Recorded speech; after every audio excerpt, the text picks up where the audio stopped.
En este tercer programa del grupo de 4 videos que tenemos para esta materia, los cambios, los procesos de cambio culturales, hoy vamos a hablar de los grandes desafíos que tiene la cultura adveniente, especialmente para nosotros, agentes de pastoral.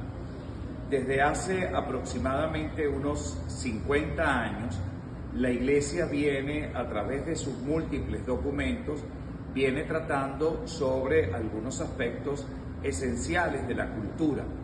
La Evangelio Nunciandi, por Pablo VI, ya anuncia por allá, al inicio de los años 70, cuáles son esos grandes desafíos que tiene la evangelización en el mundo, especialmente en el mundo contemporáneo. Y luego hemos tenido múltiples documentos, especialmente el pontificado del Papa Juan Pablo II, crea la Comisión Pontificia Pro Cultura, y luego esa Comisión Pontificia va a tener un despliegue muy grande sobre muchos de los documentos que la Santa Sede va a emitir en relación a la evangelización de la cultura, a la inculturación del Evangelio y a redescubrir el gran desafío que tiene la Iglesia frente a la cultura adveniente. Y nosotros nos encontramos como agentes de pastoral, pues esa nota que nos debe caracterizar distintiva en ir redescubriendo y conociendo la cultura. No se puede evangelizar si se descarta el conocimiento de la cultura, entendiendo cultura como todo el quehacer del hombre. La cultura no está anquilosada o encajonada a un aspecto en particular de la vida del hombre, como puede ser la música, el teatro, como puede ser la literatura. No, la cultura tiene un amplio espectro que se desarrolla en la propia esencia humanizadora. Y por tanto, cumplir con estos desafíos son esenciales, pero hay que conocerlos. Y por tanto, hoy tenemos pues una cultura que se nos presenta como un gran desafío para nuestra acción pastoral. Entender los procesos de los cambios culturales, pues definitivamente nos lleva a nosotros a ser mucho más acertados en esa propuesta evangelizadora que a través de nuestra acción pastoral vamos a ir desarrollando. Fíjense que hay una cultura donde en el mundo entero se está propiciando la igualdad de derechos para todos, incluso para las minorías. Y fíjense que hasta a mediados de los años 60, y pudiésemos decir incluso al inicio de los años 70, todavía en el mundo se percibían en países desarrollados grandes discriminaciones, donde las personas de cierto color pues iban atrás, otros iban adelante. Hoy podemos ver incluso por las religiones, podemos ver alguna discriminación en el papel de la mujer dentro de las culturas que les toca de alguna forma desenvolverse, pero incluso dentro de la propia Iglesia hemos tenido un avance bastante significativo. El pontificado del Papa Francisco incluso ha puesto a discutir el papel de la mujer sobre las decisiones dentro de la propia Iglesia, que va más allá de la ordenación sacerdotal por parte de las mujeres o del diaconado, entendiendo el diaconado como un ministerio de servicio, no en función del orden, porque allí sí no tendríamos pues mucho que discutir. Pero cuando empezamos a discutir y a sentarnos, eso va a generar o está generando pues una cultura del diálogo que este Papa ha querido llamar de acompañamiento, o mejor dicho, de sinodalidad.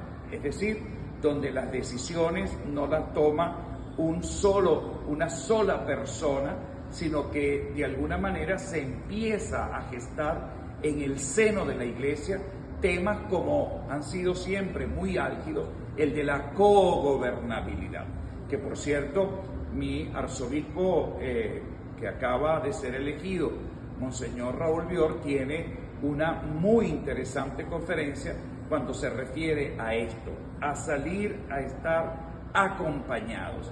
El acompañamiento es un punto esencial frente al desafío de esa cultura adveniente. Hoy por hoy las instituciones estamos llamadas pues a ser cooperadoras unas de otras.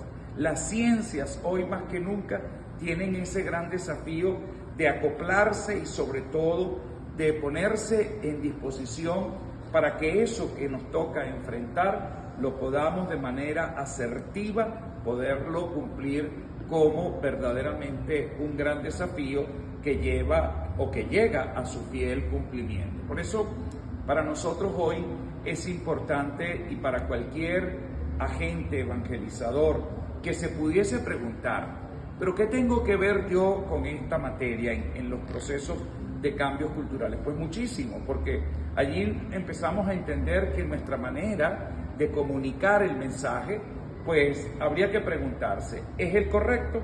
Y el discernimiento de esa respuesta, pues te va a llevar no solo al uso de las tecnologías. No se trata de hacer muchos videos, no se trata de utilizar el internet, no se trata sencillamente de tener los mejores espacios o sencillamente de utilizar la mejor tecnología.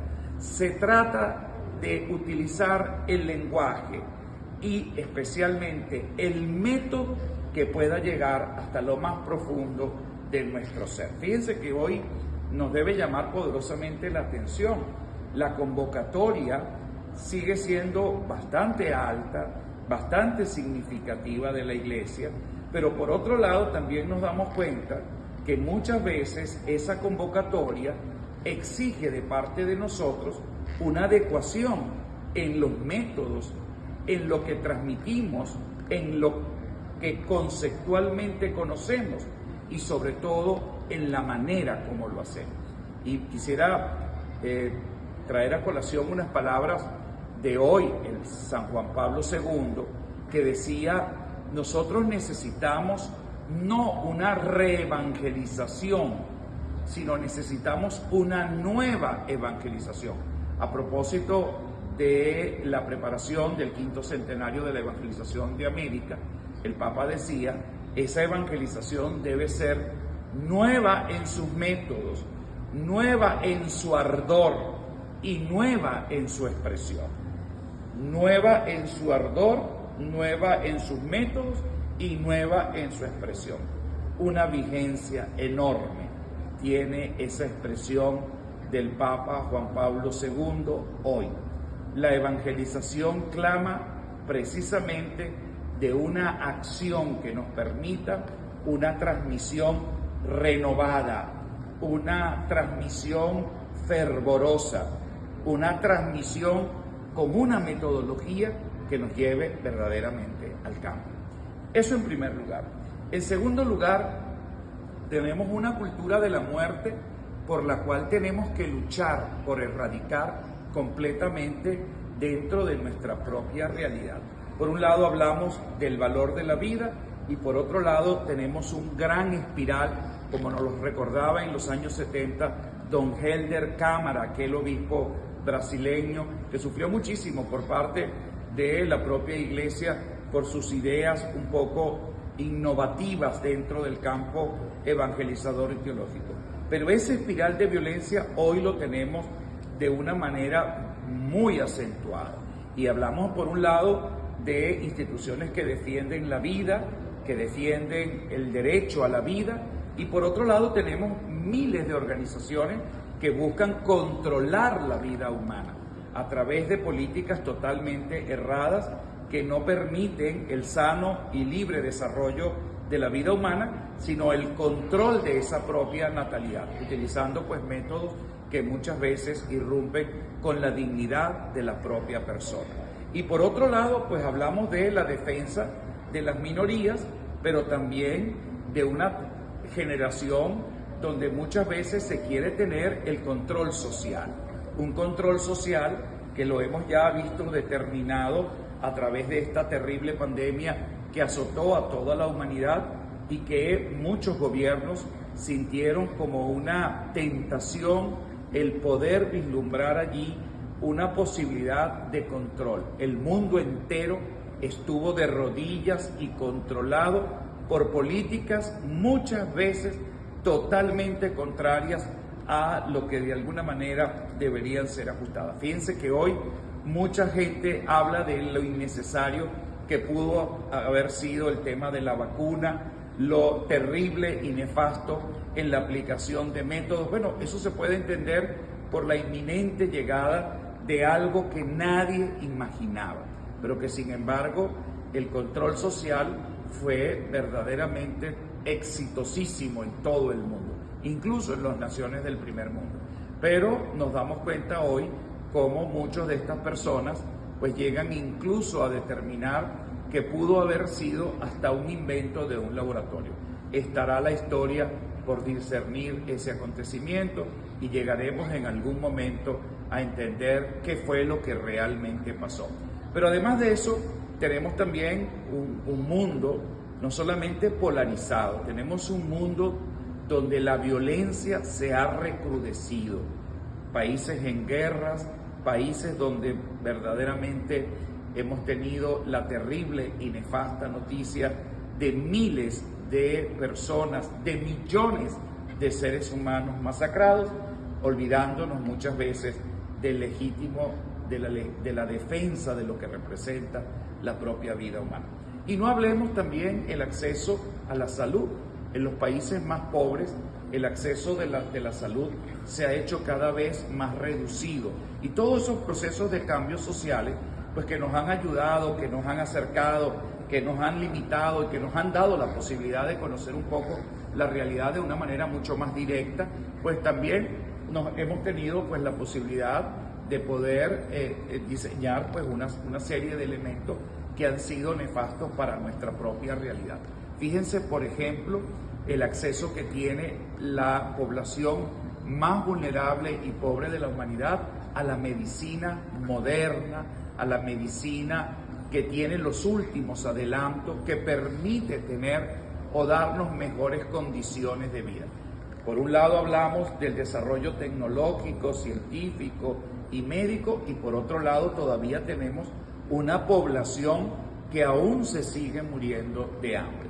Y por otro lado, en la inversión mínima, pírrica que existe al tema de la educación, pudiese también tratarse de una política de Estado que se ha generalizado en muchos países, donde el acceso a la educación puede ser nociva a el control social, puede ser nociva a la propia, digamos, al propio desarrollo de los pueblos.